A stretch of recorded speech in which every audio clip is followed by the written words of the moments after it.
दूर करने के लिए जमीन के काम से दूर करना पड़ेगा, और जमीन के काम से दूर करने के लिए इसको दिखाना पड़ेगा कि जमीन वाले काम में कोई फायदा नहीं है, इस वाले काम में फायदा है। वो बिजनेस हो सकता है, धंधा हो सकता है, नौकरी हो सकती है, वो लूटपाट हो सकती है, वो गांजा चरस बेचना हो सकता है, वो दारू बेचना हो सकता है, वो और कुछ करना हो सकता है। वो दिखाया जाएगा आपको कि पैसा जो है वो इस काम में है, असली संपदा इस काम में है। तो आपके आसपास जो पक्के मकान होंगे और बढ़िया बड़ी गाड़ी होगी और जितना भी मोटा पैसा दिखाई देगा वो केवल गलत काम करने वाले लोगों के पास दिखाई देगा। होता है कि नहीं होता? कोई भी नेक नियति से अपना जीवन जीने वाले आदमी के पास पैसा दिखाई नहीं देगा। तो हमको क्या लगेगा? हमको क्या लगेगा कि ये जीवन उनका सफल है जिनके पास बहुत सारा पैसा। जब वो आके आपको वीडियो दिखाएगा कि भाई देखो मैं जहाज से चलता हूं, मैं नहीं ऐसे स्कूटर मोटरसाइकिल से चलता हूं, इतना पैसा हो गया है, तो आप मतलब देखने वाले को क्या लगेगा?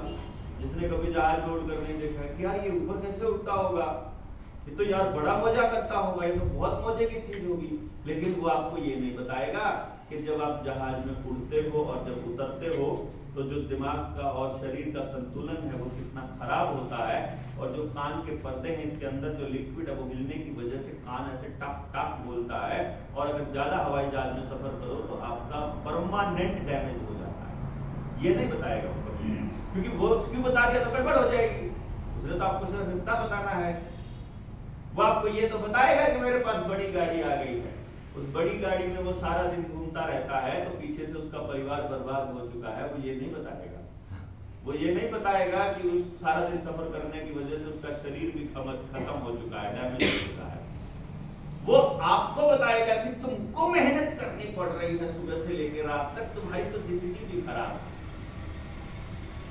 वो मेहनत तो जिंदगी खराब करना बोल रहा है, और हमको भी ऐसा महसूस होने लग ही जाता है। क्यों? वो कह रहा है मेरे पास तो इतना महंगा मोबाइल है, मैं तो इसमें जो सा चाहे प्रोग्राम चला सकता हूँ। आपको लगता है यार मेरे घर में तो टेलीविजन भी नहीं है। अब फिर पंगा शुरू होता है, फिर आप भी वैसी ही चीजों की कामना करने लग जाते हो कि काश मेरे पास भी मोबाइल होता, मेरा बच्चा भी नौकरी करता, मेरा बच्चा भी शहर में रहता, मेरा बच्चा भी हवाई जहाज में उड़ता, मेरा बच्चा भी बाबूजी बन के कोट पैंट पहन के चलता, लोग उसको भी सलाम ठोकते। ऐसा लगता है हमको भी ऐसा ही करना है हमारे बच्चों के लिए, और फिर हम अपने बच्चों को बोलना चालू कर देते हैं पारंपरिक जीवन में कुछ नहीं रखा है, सब कुछ पढ़ाई में रखा है, पढ़ लिख लो। हमको भी ऐसे बोला हमारे घर वालों ने कि पढ़ लिख लो। फिर हम पढ़ने लिखने के लिए शहर आ गए। हमें शहर में रिश्तेदारों के यहाँ रहने के लिए छोड़ दिया गया, और हम वहाँ पढ़ाई करें, और पढ़ाई करके फिर हम कुछ साल के बाद में नौकरी लग गई। सारे गांव में खुशियां मनाई गई, घर वालों ने लड्डू बांटे। लेकिन फिर सरकार ने खेल खेला। वो ये बोली, सरकार बोली कि ये जो लड़का नौकरी लगा है ना, हमको पता तो चल गया कि नौकरी लगने के लायक है, लेकिन ये अपने गांव में नौकरी करने के लायक नहीं। इसको नौकरी दूसरे गांव में करनी पड़ेगी। वो इतनी दूर करनी पड़ेगी कि वो अपने गांव में रोज आ भी नहीं सकता है, और अगर आ रहा है तो सिर्फ आना जाना ही करेगा, इससे ज्यादा कुछ नहीं करेगा। गांव वालों की किसी गतिविधि में हिस्सा नहीं ले पाएगा।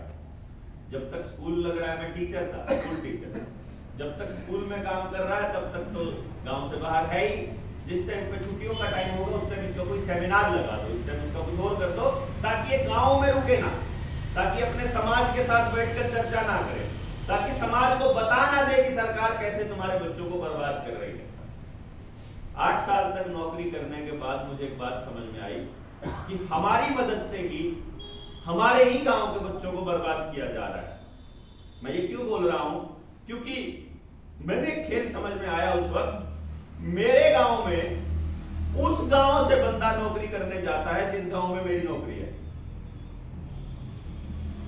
समझ रहे हैं? मेरा ये गांव है, मैं इस गांव में नौकरी करता हूं, तो यहाँ का बंदा मेरे गांव में नौकरी करने जा रहा है और मैं वहां जा रहा हूं, तो मेरा दिमाग खटकन आया यार। मैं सुबह सुबह उठ करके मोटरसाइकिल या कार को सेल्फ मारता हूं और वहां पहुंचता हूं, और उसमें से एक और कमाल की बात हो रही है, मैं अपने गांव से उसके गांव नहीं जाता हूं। मेरा गांव यहाँ है, मेरी नौकरी यहाँ है, और मैं रहता करनाल में कहीं और, तब मैं करनाल से वहां जाता हूं, फिर कभी गांव में जाना हो तो फिर मैं यहाँ आता हूँ, और वो नौकरी करना भी वाला भी फिर वहां से यहाँ आता है, और फिर मैं वहां से फिर वापस जाता हूँ कर, मतलब मैं घूम रहा हूँ नौकरी करने के चक्कर में, और मेरे पास समय नहीं है दूसरे कामों के लिए, अपने समाज के लिए, बात करने के लिए। और मैं देखा कि जिस तरह से मेरी मदद से उसके गांव के बच्चों को खराब करा जा रहा है, तो उसकी मदद से मेरे गांव का बच्चा खराब किया जा रहा है।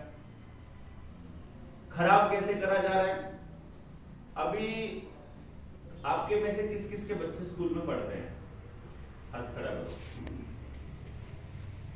जिनके बच्चे कोई आस पड़ोस में भी जाते हैं ना, लगभग सभी के बच्चे स्कूल में जाते हैं, जितने भी बच्चे हैं। और अभी लॉकडाउन लग गया था, स्कूल बंद था। कितने लोग हैं जिनके घर में पहले मोबाइल नहीं था और उन्होंने बच्चों के होमवर्क के लिए या काम करने के लिए मोबाइल लिया था? है कोई ऐसा आदमी? आप बैठे हैं, यानी आपको मोबाइल लेना पड़ा क्योंकि आपको अपने बच्चे पढ़ाने, अंदर से ये और मोबाइल दे दिया। और आप में से कितने लोग हैं जिनके बच्चे अब मोबाइल के आदी हो चुके हैं?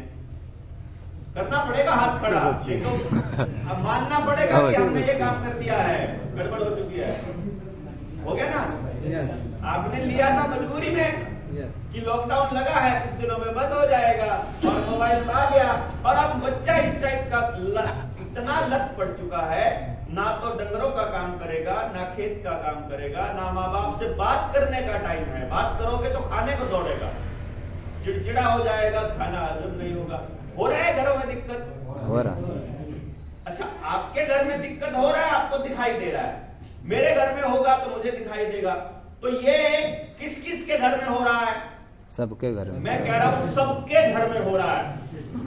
सबके घर में हो रहा है, तो ये सारे देश के घर में हो रहा है।